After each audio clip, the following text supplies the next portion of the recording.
Girls here. Thanks for coming on today's episode. This week, like every week, I'll be talking about natural living and healthy tips that will get you to rethink how you live and what products or habits you can easily change to better your life.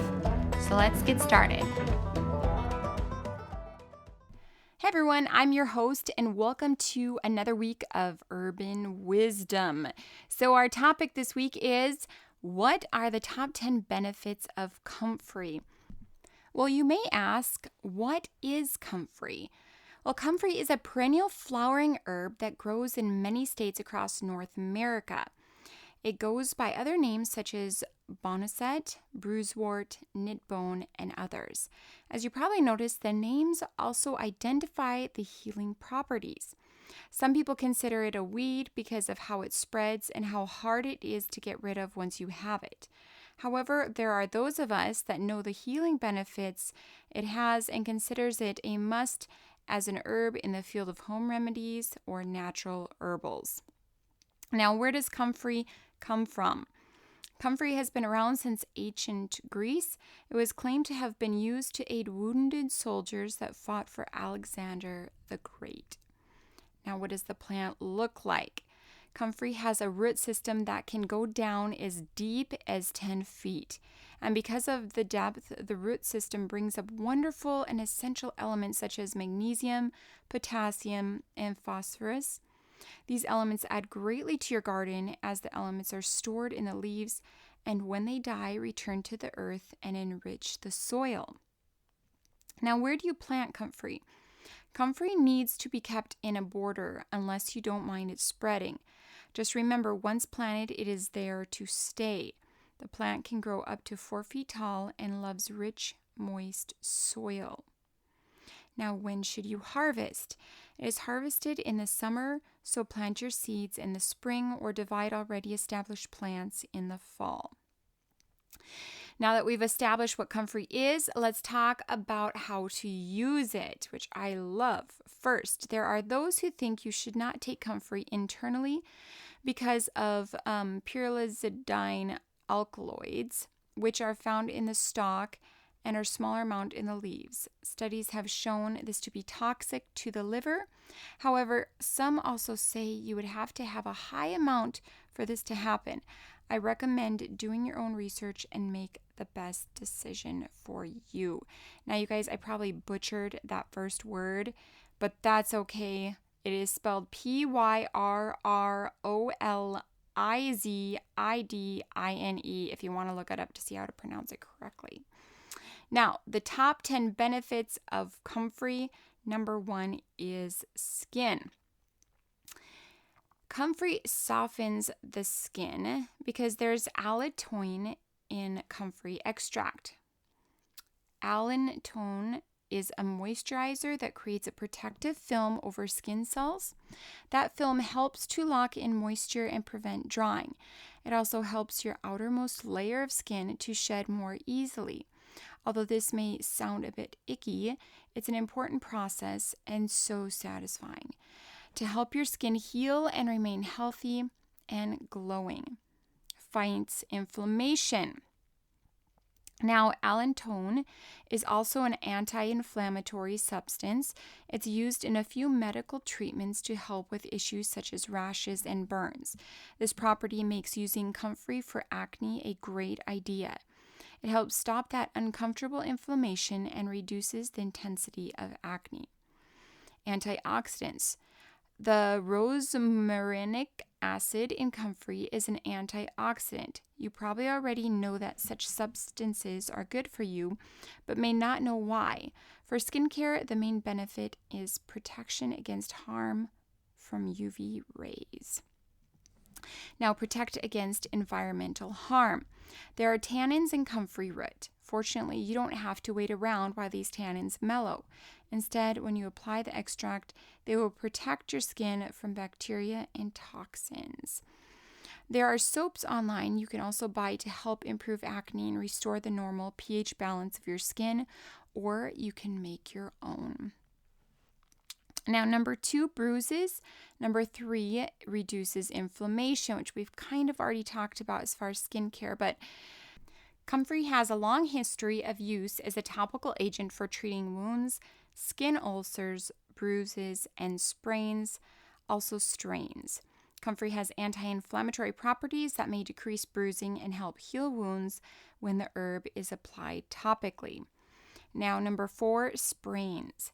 In a study of people with acute ankle sprains, topical application of an ointment 4 times a day containing a comfrey extract was at least as effective as and possibly more effective than a topically applied anti-inflammatory drug. The comfrey ointment was a proprietary product that contained 35% comfrey extract. You guys, I'm getting tongue-tied today. Okay, number 5, wounds. Number 6, broken bones. And number 7, cuts. Comfrey is used in traditional medicine as a topical application to help heal wounds.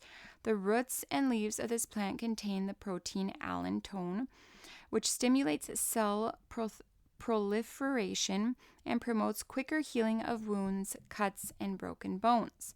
Witch hazel can also be used topically to decrease inflammation and to stop bleeding. Native Americans used poultices of witch hazel leaves and bark to treat wounds, insect bites, and ulcers. Number 8, burns. Because of the properties in comfrey we've discussed and its botanical name, which comes from the Greek root word meaning to make grow together, it is a powerhouse and quick healer, hence one of its names, the knit bone herb. Comfrey compress for burns, sprains, and bruising. Now, use this comfrey compress when you wish to speed up healing. First, you want to steep comfrey root in hot water for 20 minutes covered. I use a 1/4 cup dried comfrey to 2 cups of boiling water. What you're doing is making a poultice or a very strong tea. Next, cool the mixture, strain it, and then soak a gauze pad in it. Finally, I apply the soaked pad to the burn. As this might drip, you want to be sure to hold your burn over a sink or place a towel under where you are applying. When the pad starts to dry out, remove from the burn, re-moisten in your poultice tea, and reapply.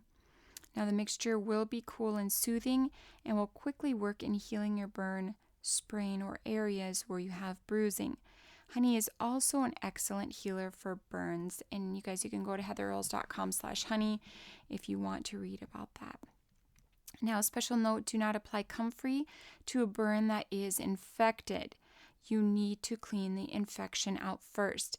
And one of the reasons this is because comfrey is such a fast healer. You do not want to trap an infection inside and then have to reopen a wound. No, you need to have it cleaned properly, make sure there's no infection, and then apply the comfrey. Number 9, arthritis.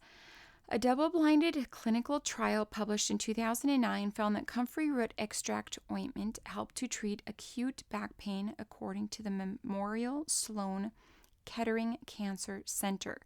A 3-week-long double-blinded study of 220 people published in 2006 also found that the comfrey root extract ointment relieves symptoms related to osteoarthritis of the knee compared to placebo. Now, comfrey infused oil. This will be your base for the homemade comfrey ointment. In this process, the constituents of the plant are passed on to the oil. We then discard the plant material and make our ointment. I'm going to give you guys the recipe right after I teach you how to infuse the oil, okay? Now, ingredients: 1,500 milliliter glass jar with an airtight lid, dried comfrey leaf or root enough to pack the jar with. I think I used close to 50 grams. Extra virgin olive oil. You could also use almond or coconut. Liquefy the coconut oil first, enough to fill the jar. You can, I guess, use just under 2 cups, I think is kind of the ratio. Now, instructions. Pack your dried herb into the glass jar, filling it right to the top. Now pour your oil over the top, again, right to the very, very top. Tap the jar on a hard surface lightly. This is just to remove any air bubbles, then screw the lid on tight. Clearly label the jar with the herb and date, then place it in a cool, dark place for 6 weeks to let it infuse. Every couple of days or even once a week, give the jar a good shake up to make sure the oil is getting through to all of the dried herb. After 6 weeks, strain herbs through a fine mesh bag, collecting the infused oil. Press the mixture into your hands well to expel every last drop. When you're done, compost the herbs and store the oil in a glass jar. There is a second, shorter method for infusion, but we're not going to cover that in this post. So let's go on to the homemade comfrey ointment. Now, this ointment is for minor cuts, bumps, and sprains. This makes things easy. Use 1 cup of infused oil, which is the recipe I just gave you. Prep time about 5 minutes, cook time 20 minutes, and total time around 25 minutes. You guys, this doesn't take very long to make. And this recipe is by Ascension Kitchen, okay? Now, ingredients: 1 cup comfrey infused oil, 30 grams shaved organic beeswax or beeswax pellets, ½ teaspoon vitamin E oil, 10 drops tea tree or lavender essential oil. That's optional. Now, instructions: melt the beeswax over a double boiler. Warm the infused oil gently so it is just warm to the touch. Pour the melted beeswax into the comfrey oil and stir well.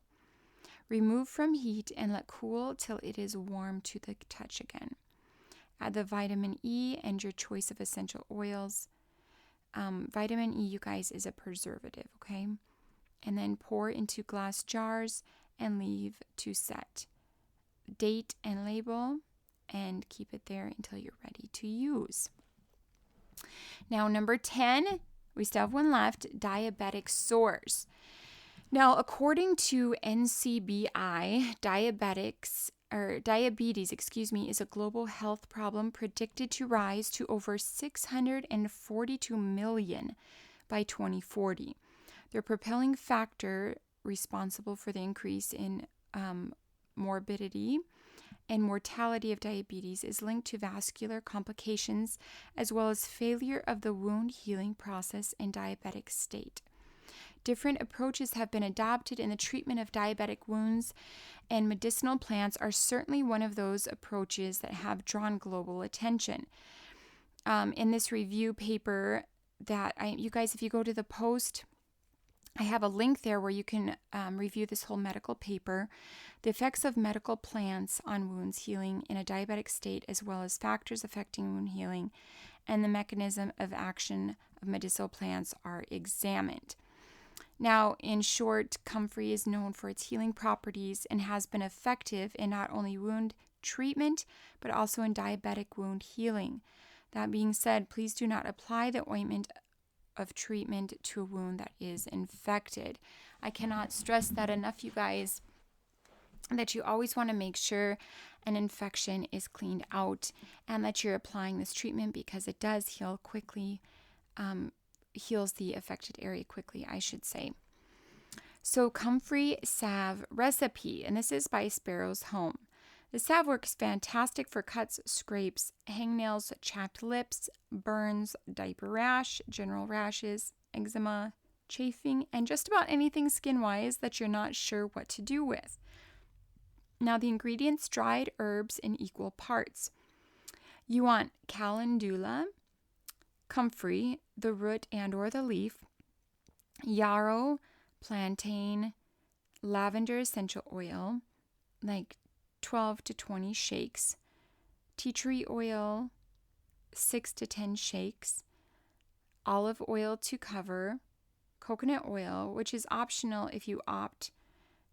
Use a ratio of 1 to 3 coconut oil to 2 to 3 olive oil. So you just pick the oil that you want. And then beeswax, 1 tablespoon grated beeswax per ounce of infused oil. Now, the instructions: To infuse oil, fill a jar about half full with dried herb mixture. Fill with oils, steep herbs in oil, warming either in a sunny spot for 2 to 3 weeks or using the stovetop or oven methods. Stovetop, a double boiler for half to 1 hour. Be sure oil does not overheat. Oven, set jar of herbs/oil in a water bath and heat slowly at lowest temp for several hours. Strain oil well. Be sure to push on herb extract every bit of infused oil. Measure beeswax, which is 1 tablespoon needed for each ounce of oil. Gently heat oil and beeswax until wax melts. Stir in desired amounts of essential oils, and then pour into containers and let sit on the counter until set. Now, you guys, I've just given you 2 different ways to infuse oil. My suggestion would be try both ways and see what works best for you, or where you feel you are getting the most benefit out of the herb that you are infusing. Well, what do you guys think of comfrey now? Now that you know and are more familiar with this beautiful plant, I hope you give it a try along with the recipes to aid you in your health and your healing. Now, you guys, if you want to go to heatherearls.com/comfrey, you can see all those recipes there, print them off, keep them in your boxes, or just put a favorites on your page so that you can go back to them often. But I would suggest whenever you learn a new recipe, you should try it right away, see what you think. And if you're like me, I will either discard or keep one. But I'm telling you, this comfrey one comes in handy because you can even soak your pad, like we talked about, with the poultice, the tea form, and put it in the freezer. And when an accident happens or somebody gets a burn, you have something already ready. You don't have to sit and try to mix it right then. And you could just pull it out. It will still be moist. You just have to let it unthaw. Or you could even warm it up in the microwave for like 30 seconds to just melt it a little bit and then just start making a fresh batch. So you guys, I love you, and I will talk to you next week. Thanks for listening to today's episode of Urban Wisdom and Natural Living. Tune in next week where I'll broadcast live every Monday morning at 8 a.m. If you miss it live, hold those tears and head on over to my blog, which is heatherearls.com. That's Heather, EARLES.com. There you can have 24/7 access or right here on iTunes. If you want to follow me on social media, you'll find me on Twitter, Facebook, Instagram, LinkedIn, and Pinterest. Have a healthy week.